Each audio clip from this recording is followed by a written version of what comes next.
And so just sitting there one night, perusing their collection of zines, to do all of this. Wow.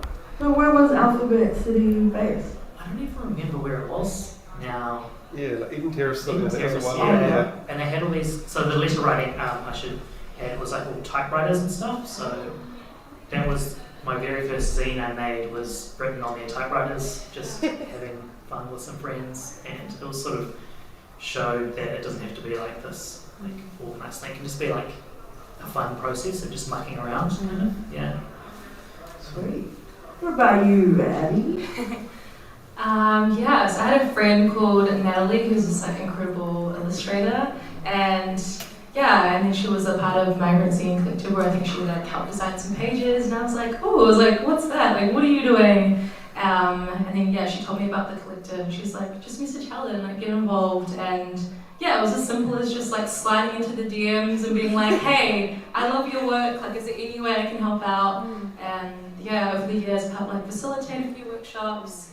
If you're looking for a signage to just do something, I'm like, just hit people up, like so many people are so keen for others to like help out or to do collabs and stuff like that. Zines are so great, it's just so awesome, it's such an accessible medium. Sorry, I'm going off on a tangent. That's what this is about, right? Just having a yarn up here, it's all fun. Yeah, sure. Cool. So my first experiences would probably be, so back to Winter Zinefest in 2018. I had no idea what a zine was, and then I knew that the next one, like the big one, was coming up. So I was like, okay, I illustrate and make art and jewellery. I'm sure I can put that in a book and staple it together, and I did that. Paid so much for printing because I didn't know any better. Did not make a dime that first Zinefest, and it was a great experience. I learned so much from that first one just because there was so many mistakes made, and it really helped me grow, and it was just a really cool experience and getting to meet so many people in the community as well, and as you said, just taking those opportunities, sliding into DMs, just do it even if it is scary. Oh, yeah. Well, all four of you have become very familiar faces in the zine community and even just the general creative community. So I guess the last general question for the four of you before we head into individual questions. What's your experience been like in pursuing a creative pathway or a career? Like, how's it been like with your family or just personally? Should we start with Annabelle? You're right. Unique with the self-made kind of thing. I mean, I was going to have to think about that. Yeah, we can go right with that. Can you just repeat the question again? Yeah, sure. Let me blank. Let me, give you some time. Pretty much, we just want to know, every creative kind of struggles with choosing to, do a creative pathway or career. So how has it been like personally with your family or even just, with school as well, accessibility there too? What's it been like for you? I'm not going to lie, it's hard, but really amazing. It's not difficult to get into, it's actually really easy to start, you just kind of have to start. As simple as it is, and I know it sounds silly, but just begin, and as we were talking about before, just take those opportunities. It can be really hard and it can be really taxing, and it can cost you a lot of money, weirdly, as well, which is fun, so it's learning about that and not making silly mistakes like that. In terms of family, family was definitely not super into it at first. But particularly my father very quickly kind of came around and actually became really happy, and a bit of a struggle at the beginning, but for the most part I've only received support from friends and family. Don't really know what else to say on that topic. That makes sense, sure. Yeah, go ahead, Abby. I don't know what the question was. Okay, That's all right. be creative? How do you start off being creative? How's that been like? I I guess the journey of creativity, suppressed? is that bad to say? I don't know, I feel like growing up, it was very much just, if I wanted to pursue something creative, my parents were very much just like, that's not viable, you won't get a career in that, like study something else. And it's so like heartbreaking to say, but I feel like there's the reality in like, when you go to uni, you like want to study something that you're going to get a job out of, which sounds horrible, but capitalism, am I right, guys? Yeah. So I don't think I really started off as a creative person, and at the moment I'm very much like on the facilitating side of things. I think there's still a lot that I'm learning, whether that's like about myself, like lots of like self-doubts and insecurities when it comes to creating. I feel like that's something that everyone needs to talk about more, because I feel like there's a lot of fear in beginning and starting something, and I think that's something that I'm still working on. But yeah, it's been really awesome working in an art gallery in a creative space. I think it's definitely been really inspiring me, and I feel like I just need to start making things and going for it. Because at the moment, I'm still in that like facilitating space, but I would love to be in the creating space. Oh. Yeah. Great. Well, I'd say facilitating still has some sort of creativity with how you creatively plan things out, all that, you know? Yeah. Creative thinking, woo! Yeah! You can study that in unis now, can't you? Yeah. I don't know. What about you, Ezra? What's your journey been like? I mean, I kind of couldn't help be creative in some regards, like one of those things where it's like, you know, as a kid you're like making pictures and like the food on your plate and stuff, and it's like every single thing you do is like, I need to make this creative somehow and make it a bit different. But yeah, like sort of, so I studied graphic design, and because I was like, oh, that's kind of like, I want to be an artist. I'm like, that's how you be an artist and earn money, I think. Yeah, that's all I knew about graphic design at the time. I was like, yeah, that's good, that's what I want to do.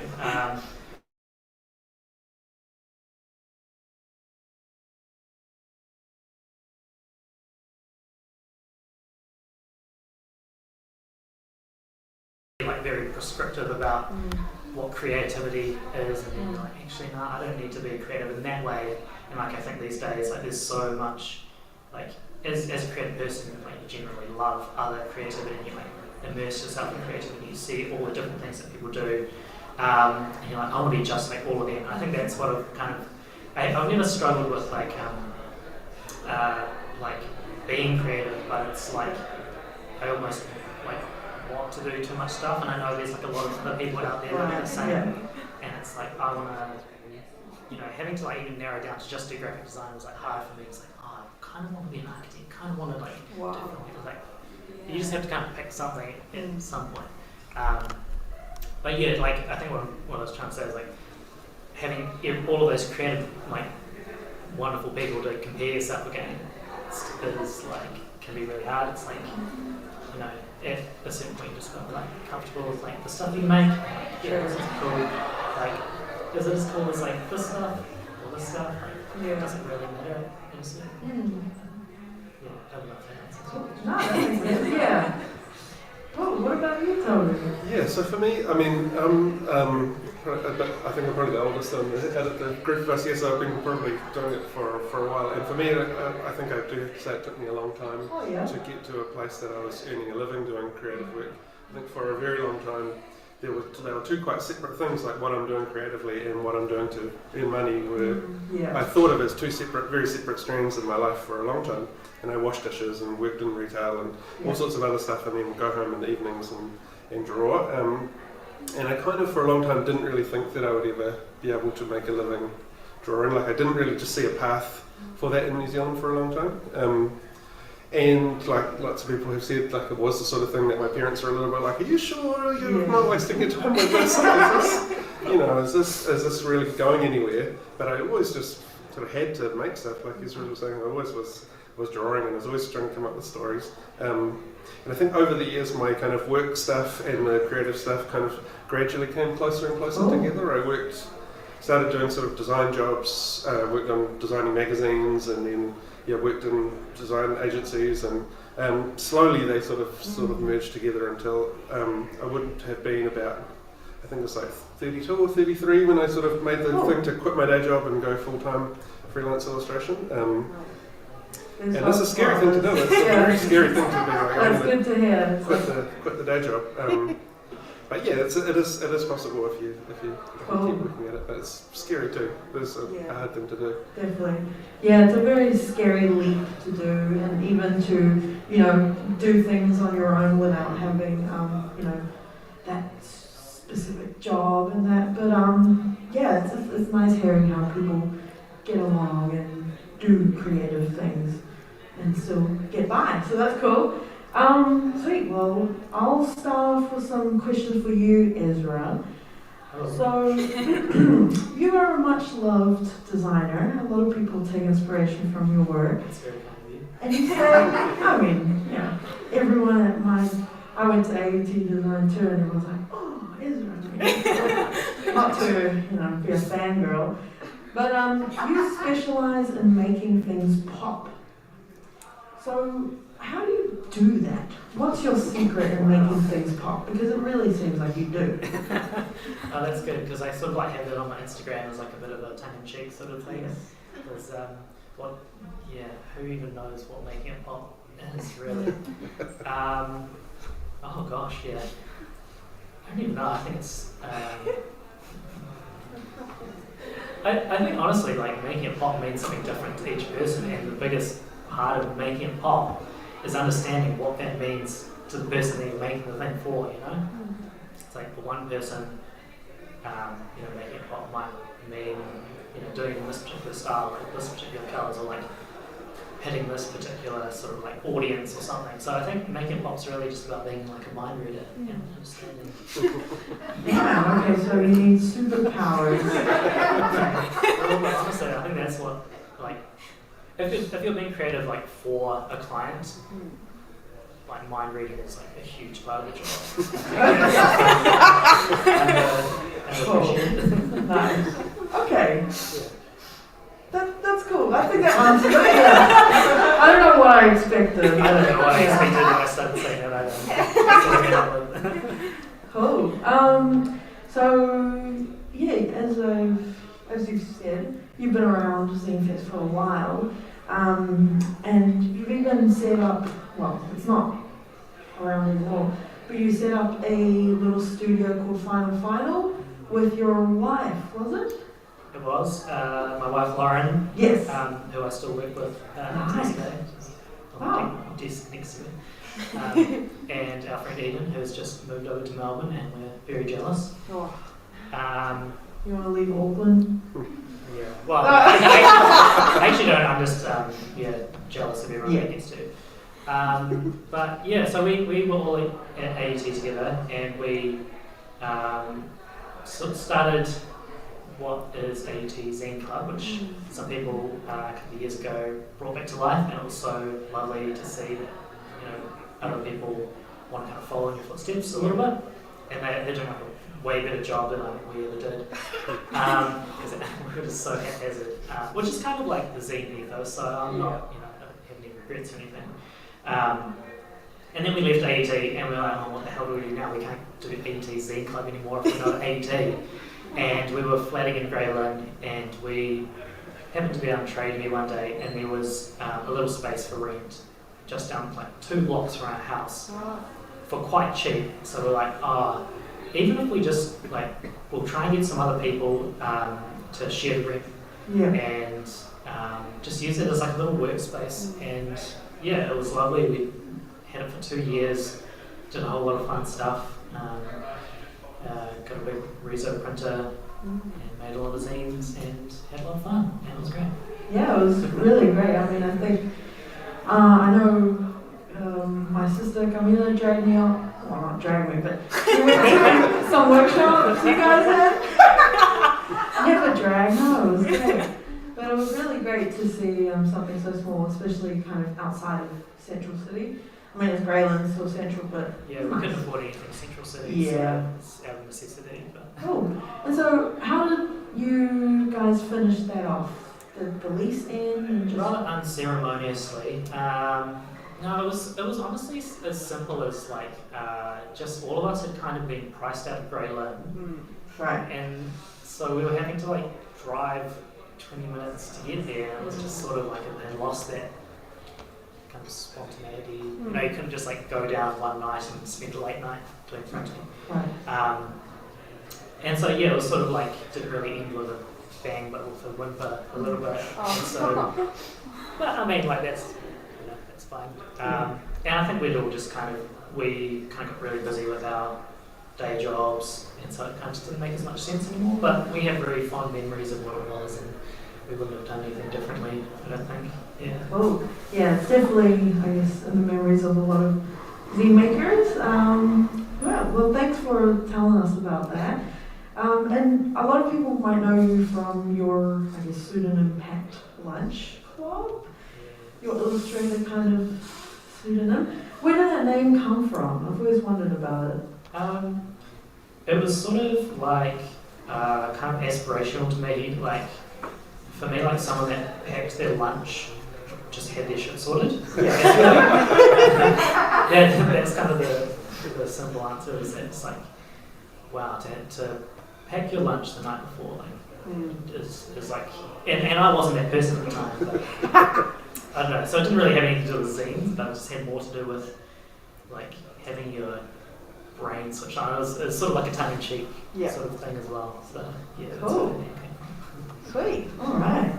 That's interesting. Yeah, it's definitely a triumph when you pack your lunch and you're like, cool, I have food. The other thing I'll add is I'll actually kind of become that person as well. Oh, So it's congrats. like a self-fulfilling prophecy. Right. You manifested it. That's great. Saving a lot of money.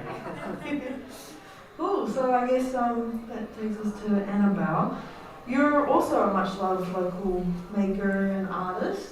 I mean, as you said, you've been pretty much at almost every Zinefest since 2018. Have you also been at Wellington Zinefest too? Yeah, Wellington Zinefest as much as we can. Cool. Yeah. Sweet. So how has it been cultivating such a unique craft and style? I mean, because you're very known for that. I guess how I've done that is, I mean, those that know my work know that I can't stick with one medium ever. I need to essentially play with everything I can because it's all interesting and fun. So I think that's part of it. Also just like a broad range of interests, like I love bugs and weird fish, but then I also love body horror, and then there's like fiber arts. So yeah, it's kind of like I haven't really tried to make it so broad or like I guess unique. It's just kind of, I guess that's just sort of fallen in my lap with interests in what I've done. And it's really nice meeting other people that like my work, because there's a lot of people that I get a lot of not so great feedback as well. So when I do meet people that really like my stuff, it's really special because often they're like, I haven't seen this before, and they can kind of relate to a lot of my work. So that's really special, and kind of why I do as much as I do is so I can show other people, particularly younger people, that you can be into all this weird stuff, but you can also like pink and cute things. Yeah. Cool. Wow, that must be great to hear people really love it.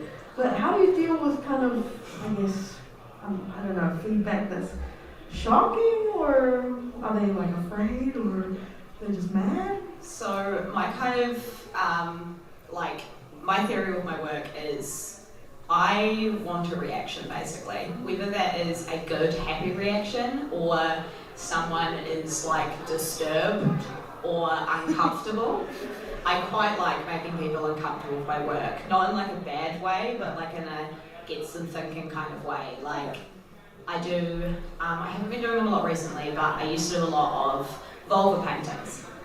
And that in particular was quite fun because I could use that as a chance to educate people and talk about the fact that that's not a dirty word, it's just a body part, this is purely an illustration, and I get to see some really interesting and amazing conversations with younger people, which is just honestly one of the most special things, getting to meet some of these amazing parents, just teaching their kids about body anatomy and just being open with stuff. So yeah, I kind of really don't mind what the reaction is if I'm getting something. And regardless if it's a little old Dottie that I've really pissed off, who knows, maybe she'll go home and think about things and be like, you know what, that wasn't actually as offensive as I thought it was. So yeah, that's kind of, it's just sort of, at first it was hard, but it's just kind of realising that it's not a reflection on you, it's a reflection on them if they're saying nasty stuff to you, basically. Yeah. Yeah, that's a good point. It's always kind of a reflection of the other. And yeah, I'm glad that you say, yeah, it's with a purpose to make people think. And I remember picking up a Volva postcard, and I don't know, I still got it, but I think when I was at home I was like, oh, I don't know if I should put it up, but it was very, very iconic. I have a lot of conversations with people. People are like, I really want to get this, but I live with my parents and my mom's gonna kill me. And I'm like, look bro, it's fine. Either keep it in like a folder or something, or put it up. Yeah. It's fine. It's just a body part. Also, I don't know, claim it's a flower. That's an excuse I use all the time, even though it doesn't look like a flower. But you can kind of pull that off, so it's fine. Yeah. So not only are you at Zine-Fest around the Motu, but you're also kind of at other craft markets and everything. You seem to be everywhere, which is amazing.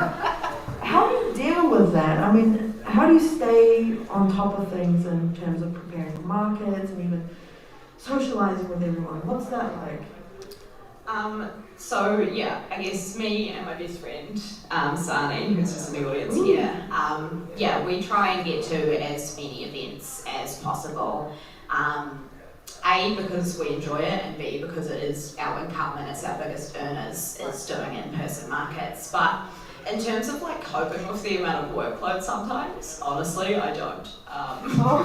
It's really hard sometimes. There's often like, I think I remember saying a sentence along the lines to my therapist before Armageddon, where I was like, she was like, are you gonna be like okay? And I'm like, yes, but I'm definitely having like a scheduled cry time basically after Armageddon because I'm gonna be exhausted. Yeah. But I'm very good at like working under pressure, and having those dates is like, okay, I get as much as I can get done. I'm a lot better with my time management and also just coping with it now, because I used to put a lot of pressure on myself to get a crap load done. But now it's kind of, if I don't get things done, I don't get them done, and that's okay. I know that I've already put in a lot of work, so yeah, I'm still going to bring joy to people's days and still be able to make some money regardless. And in terms of socialising, that is the hardest part. I'm not a very social person, I'm quite introverted, so talking to that many people constantly can be difficult, but I have spiels and stuff that I go on to customers, and I go outside and get some fresh air, and again, going back to Sani, we work really well as a team, so we're often tabling right beside each other so we can each take breaks and alternate who's looking after whose table. And yeah, and it's kind of just making sure when I get home, not doing anything for a bit, particularly after like a big event. Definitely. Yeah, those are all very good tips for anyone, kind of, even store holders here. We try to tell people to take breaks, but it's very hard to manage, especially when you're in the zone. But it's good to know you've kind of learnt from the experiences. Also, just always bring like I'm terrible at eating during markets, but at least bring snacks and water, so you can at least do that, and like just try and step away from your table for like a minute, and it will help a lot. Definitely. Yeah, kind of regaining consciousness almost. It's like, I'm here. Cool. Well, as you said, you're a mixed media artist. You do everything at your store. You've got what? Clay, crochet, prints, lino, everything. But what would you say has been your favourite medium recently? It would be crochet right now. Oh. Absolutely obsessed. I only picked it up in one of the millions of lockdowns we had in 2021. Oh yeah. Yeah, maybe before that. I can't remember what year it was, but it was in August, somewhere between the last 3 years. But yeah, still absolutely obsessed with that. And more so recently, my leggy frogs that I've been doing, which everyone's obsessed with, and it's really cute. I've made so many, but they're also just fun, and like it's a nice way to work as well because I can essentially sit there and watch TV and just crochet rather than like having to completely focus on like doing design stuff or illustrating something. So yeah. Cool. Yeah, they're very popular. I mean, did you sell out yesterday from the froggy leg? Yes, there are no froggies left. No. I need to make more froggies, but I think I need a break from froggies right now, so it's going to be at least a few weeks till I make more froggies. Good. Yeah, you don't want to end up strangling them at the end of it. So. Exactly. Oh. Wow, well thank you so much for talking about that, Tempest. It's been great, very interesting. So next we'll go on to Abigail. Hello. Hello. Howdy. So I guess you're kind of one of the facilitators of Migrant Zine Collective. How did you get involved with that? So you said that you messaged Natalie and then all that. So then from there, but did you become like good friends with Helen and Shivani and the rest of the organisers too? Yeah, kind of what I was saying before, I just like slid into the DMs and then had a couple of meetings with Helen, and then ended up facilitating a couple of workshops. Yeah, it was basically just like having a conversation, going out, having some lunch and some kikis, and then all of a sudden, best friends, went to Helen's wedding, everything was cool. Yeah. Sweet. So, in the many issues that Migrant Zine Collective has had, have you ever contributed anything personally from your own experience? Oh, I think I contributed to the sustainability zine, but other than that, I've only ever facilitated. Oh, actually, we had this really cool collaboration with Creative Creatures. And we did like an Asian woman talk about series, and we talked about like love and dating and relationships and feminism and the state of the world. So we collated that zine together, which was really awesome. Sweet. And how did you contribute to that? Did you just kind of do a drawing or writing, or was that? Yeah, so we hosted a few workshops. Yeah. It was really awesome because it was just like a nice safe space for BIPOC women and non-binary people to come together and express their stories. And then from those discussions, we had like a whole bunch of like materials that people could work with, and then we like created the pages together. Cool. Yeah, which was a really beautiful, wholesome time. Definitely. Yeah. Yeah. I was mad I missed out on some of it, but very cool to see the outputs. Yeah. So yeah, you're a facilitator. You're a very kind, friendly person at these workshops. Do you have any tips on how to be kind of more open, more friendly, or how do you get people talking?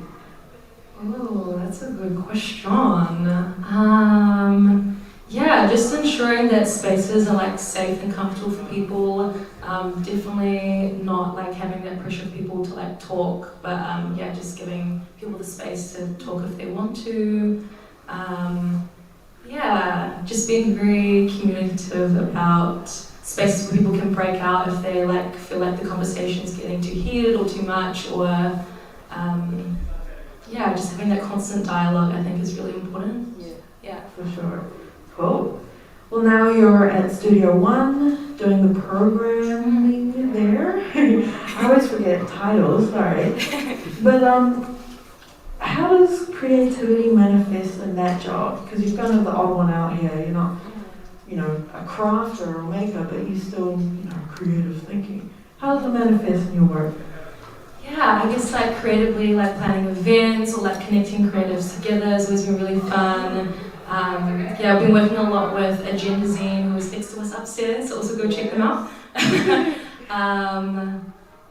I guess just collaborating with creatives and sorry, this is such a shit, I don't even know what I'm saying. My brain has stopped working because it's past like 1 p.m. and I was like, The Agenda and even Art Collective. Yes. Yeah. Some up and coming great work for sure. Yeah, so just collaborating with like really cool humans. If any of y'all and like cool creatives or like need a space, hit me up at Studio One Toi Two. Always looking to promote, especially like more BIPOC and more queer voices. Cool, sweet. All right, last question for you, Abby. If you can handle the thinking. My last 3 brain cells will try the hardest. So how do you think your work with Migrant Zine Collective has helped you, I guess, in your career, you know? Because you've not only been at Studio One, you've been doing work for Fresh Concept and like other events and stuff. How has Zinefest helped you out? Oh, I feel like so many ways. I feel like you just meet like the best humans ever. Yeah, just like, how's it helped?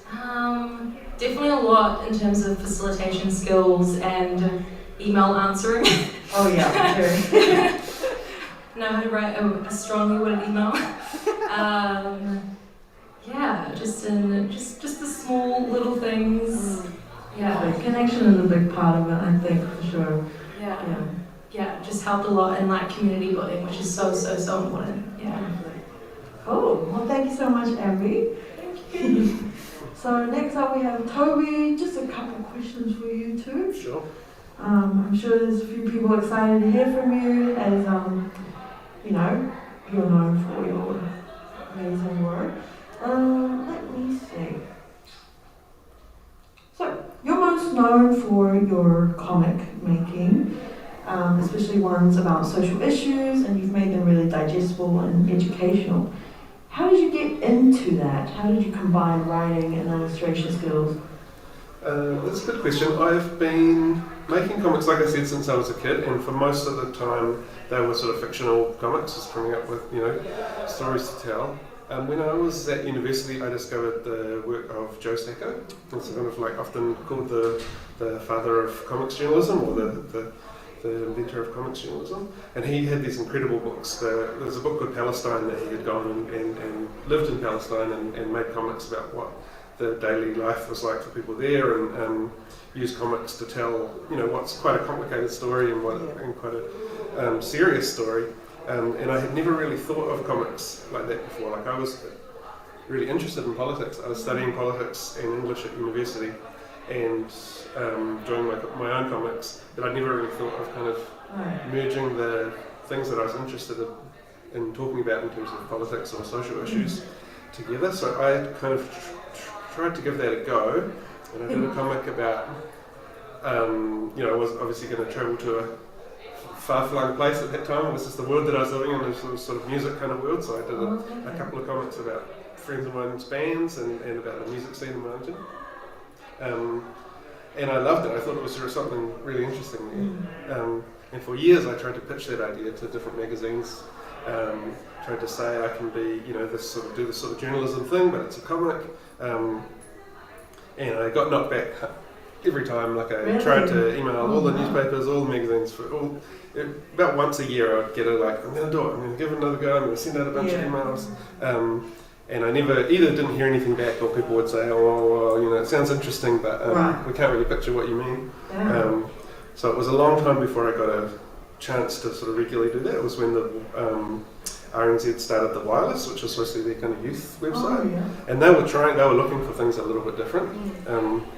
So it was finally got my sort of foot in the door there and got a chance to draw that. So I forgot what the question was again. Like how you got to combining it. Because what's the zine or the comic that made you famous? Was it about?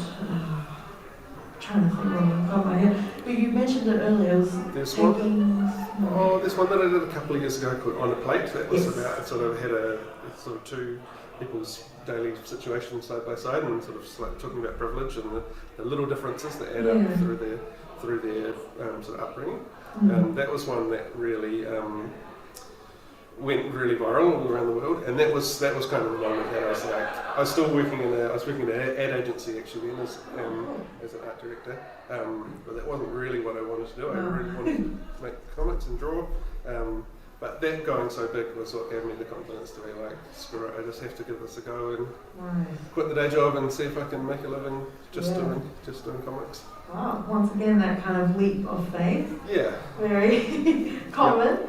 Cool. Well, I mean, you've gone so viral that you even have your own Wikipedia page, which is pretty whoa. I was like, damn. Okay. And it states that you unsuccessfully applied to study design at Massey University. Yeah. Which is so funny for me. It's like, oh man, they missed out, eh? But you missed out on doing design. Yeah.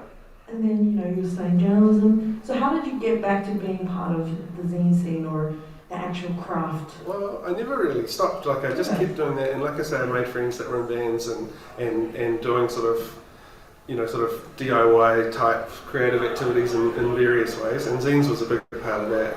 And reading other people's zines, and there's such a sort of a community there. I guess I just wanted to make stuff, and it was the way to be able to make stuff that wasn't, the newspaper didn't want to publish me, so I'll just do a zine. Like it's a really empowering kind of way to just sort of take control over what you want to make yourself, which is cool. I think it's one of my favourite things about it, that you don't have to wait for permission, like I say. Yeah. And now you're the creative director of the spin-off, which is known for the comics and just really informative. So what's it been like kind of finally having a very popular newspaper or news source have comics? Is it fun? Is it, you're like, yes, achieved? It still feels like a struggle in lots of ways. I still feel like I'm constantly sort of battling to get people to take sort of creative work and illustration and comics seriously. I think it's that as more time goes on, that's becoming easier. I think comics are generally seen with a bit more sort of acceptance than they were. I feel like when I was a kid, I would always be the one sneaking in the corner reading Tintin or Asterix or whatever, and the teacher would say, "Get a real book," Sure. But I think now my kids go to school, and there's all sorts of comics for kids, and walking around Zinefest, there's people making cool stuff, all sorts of interesting stuff. So the sort of variety of types of comics that are being made has changed so much over the years. So I think it's more people are understanding than ever. But it's still a little bit unusual. Yeah. True, I guess. Yeah, the comics you see, the newspapers are still kind of the Spielberg it's ones. kind of old school. Yeah. Yeah. Cool. Well, you've become, I guess, an idol or no, not idol, role model for comic artists and Tāmaki and Aotearoa and beyond. So, do you have any kind of tips or advice you'd be able to give to your fellow comic artists and taking the work further? Yeah, I think it's just making stuff as much as you can. And that's one of the best things about zines is doing it, and each time you do it, you learn things and you find out more about what it is you like to write about and like to draw and what audiences respond to, and you meet other people. It's all every time you do something, you're sort of progressing a little bit in some ways. A story that I often tell when I go and if I talk to kids, is I had one friend at school who was really into making comics, and he was like a beautiful drawer, but he was very much a perfectionist. And he'd draw the first page and scrunch it up and be like, it's not good enough, and throw it in the bin, and then draw the first page again, and it's not good enough. And I was always much more of the mentality of like, I might look at the page and be like, I could do that better, but I'll make the next page better, and I'll make the next page better, and at least just keep making it, and then I think sort of having the more time you spend doing things, the more you find your voice and find your style and all that kind of stuff. Oh, I guess and also stressing the importance of just finishing something, even if it's not. Yeah, and having fun and doing it the way you want to do it, and all of those things. I think it's like not trying to. The other example I sometimes give is people being like going to the park to shoot hoops for a day and then expecting that they're going to be in the Chicago Bulls. Like it's not. You just have to. You just have to have fun. It's fun to go to the park and shoot hoops. You don't have to be. You don't have to make it. It's not like I'm making a professional comic artist or I'm nothing. Like there's a million fun steps in between there that you find your own path and making it a fun thing along the way too. Oh, interesting. Wow.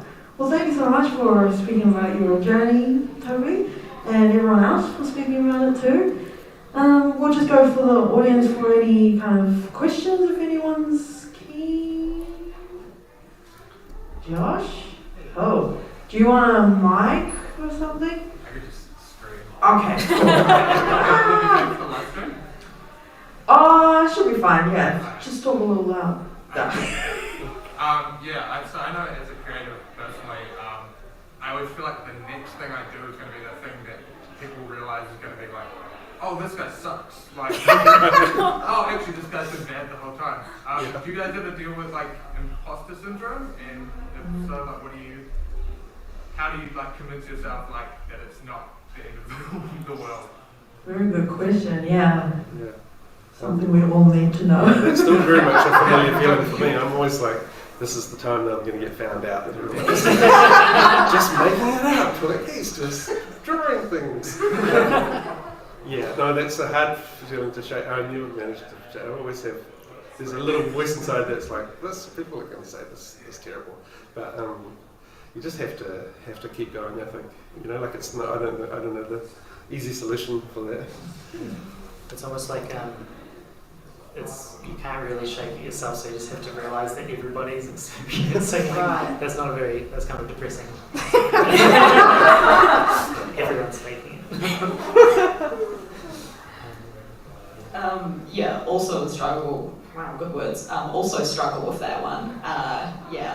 And I guess my biggest thoughts on that is just like really trying not to compare yourself to other people as well. Like, I know particularly as a market artist, you can be like beside someone that you see as doing really well at that moment, and you can get in your own head about that, but it's just trying to realise that you're on your own path, and also you are your biggest critic, and just essentially ignoring the imposter syndrome as best as you can. That's my words on that.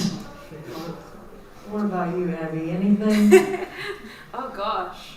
So much imposter syndrome, I don't even create anything. You're like, actually. I'm like, what did I say this before? What am I doing here? Come on, spot the imposter.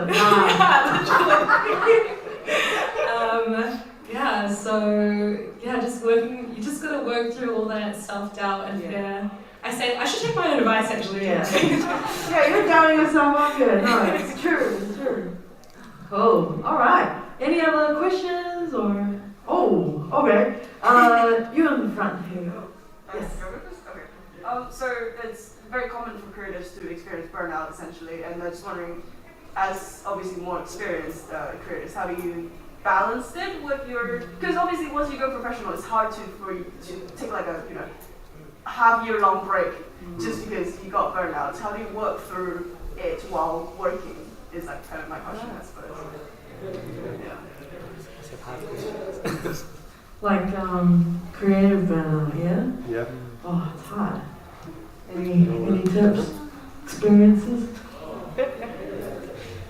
I know for me that like I used to be really bad at essentially getting really bad burnout, essentially just breaking for a while. But I think something that I've gotten a lot better at over the years is, let's say I've got a big something coming up, actually making sure I take time to actually eat food, actually sleep, and then I also have pet rats. So it's actually taking that time with them every day as well, because they need to get out and stretch their legs. And that's actually a really good just like chill time where I don't tend to do any work. Sometimes I do a little bit, but it's normally distracted because there's my tiny creatures running around trying to eat my pens, trying to eat my notebook, peeing on me. So it's just kind of trying to take time for yourself in that and realising that you're not a machine and you can't just constantly work. I think as well, like I was talking to a friend the other day about, she's also a designer, and we were talking about like the amount of stress that like creators put themselves under because they kind of think that what they're working on is the most important thing in the world. Like, at the end of the day, it's really not. Like, no one's gonna die if you don't finish, your picture or something. So it's like putting things in perspective a little bit. So like it's like we like to think that our thing that we're doing at the moment is the most important thing that will ever be done, but it's like it's important. Don't get me wrong, like probably, but even pretending that it's less important than it is. I don't know if that helps. I think the answer will be similar to that. I think over time you get to know things that your body needs. I remember to remind myself to go for a walk around the block and eat well and make sure I'm not staying up crazy hours, and the sort of discipline that comes over just through experience of getting it wrong for many years, and you realise like, and even what you said earlier about taking a day afterwards to cry, whatever, like appreciate the joke of it, but also there's a thing of knowing like this project's going to finish, and I'll leave a little bit of time to have some sort of decompression time. The other thing that I'd say in terms of, because for me it's lots of is juggling stuff that I'm being paid to do and things that I want to personally make too, is making sure I'm making time for some purely fun projects as well. Sometimes I have a big sort of work-related project that I know is going to take up lots of my time for a month or something, to also mix into that poster for my friend's band or something as well that I can spend just a night on, and it'll be easier, and it'll be something to break up the getting totally stuck in my head on one project that I'm really getting obsessed about for a long time. Can be helpful as well, I think, just to have some fun projects mixed in. Cool, yeah, that helps. Great, good tip. And we have one more question? Yes, go ahead. I was wondering, because you guys are quite well known now, so maybe your work's quite self-generated, but when you first started, what were ways in which you like sought out freelance work for like illustration and stuff? Because like I feel like social media is like a little island that you form, but then like how do you become connected to all these other people and things? Yeah. I mean, like, so many connections have come through Zinefest. Like, it's when I was like heavily involved in Zinefest, it was like my main networking day. It's like you just meet cool people. But then, yeah, I think in terms of like a lot of freelance stuff, it's like a lot of like word of mouth is like pretty, like it's a lot more important than people give it credit for, I think. Yeah, I don't know. Yeah, for me it was always, like I said earlier about balancing fun personal projects and sort of paid stuff too, I still often find that I get, sometimes it's interesting when people come to you to do a freelance job, and like what's the thing of mine that you saw that made you come to me, and it's often band posters or zines or the more my own personal work rather than the other freelance work. So for me I quite enjoy doing things like band posters or sort of not necessarily the highest paying gigs, can sometimes be things that people will see and you get to have some fun with, and you get to express yourself a little more. Like the brief's not as sort of rigid sometimes. The band poster, they're just like do something cool, so you get to have fun and push yourself a little bit, try a new style that you haven't tried before, or do something a bit weird. And I find I found that to be the stuff that people were like, I saw this weird gig poster that you did. Can you do this boring illustration job for us? Damn. And what about you, Annabelle or Abby? Anything?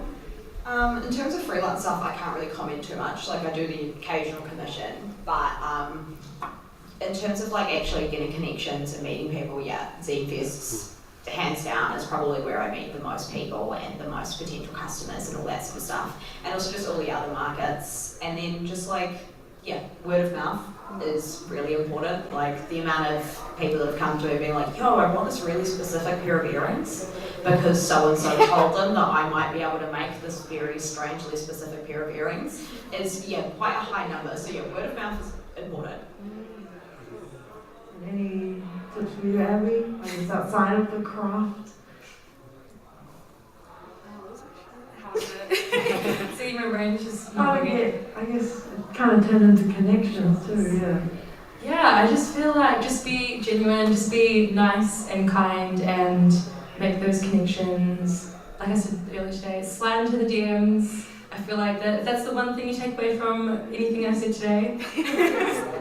Slide into the DMs. I feel like people are probably a lot more open than you think they are to like collaborating or helping out, or even like people that you aspire to. If you're just like, hey, like, do you want to go grab a coffee sometime, or do you want to meet up and like give me some tips and tricks, or like searching out for like mentors. I think that's another really awesome way to get involved creatively and to like upskill.